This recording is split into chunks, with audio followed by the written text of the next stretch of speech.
Well, first, I think we should stress that most of the countries in the region responded very appropriately to the large shocks that have been hitting the region in the past few years, deploying fiscal and monetary policy timely and decisively.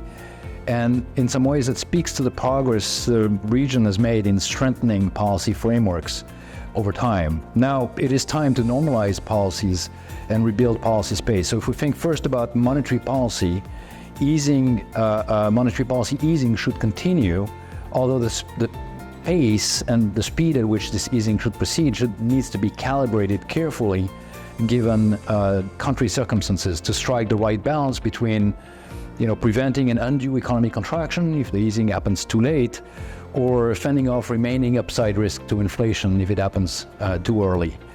Now, next, if we think about fiscal policy, that's certainly an area where there needs to be some efforts to rebuild policy space and to mobilize revenues so that the region and countries in general can face future challenges that could be coming their way. And third, if we think about medium-term growth, one of the concerns we have is medium-term growth is relatively weak.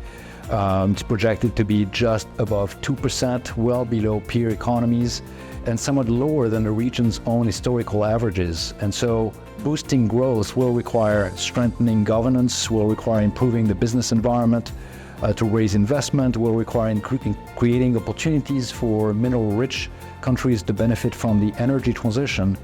And other reforms will need to be implemented, for instance, to improve participation rate for women, given that we have aging population, slowing population growth, tackling gender gaps, reducing economic informality.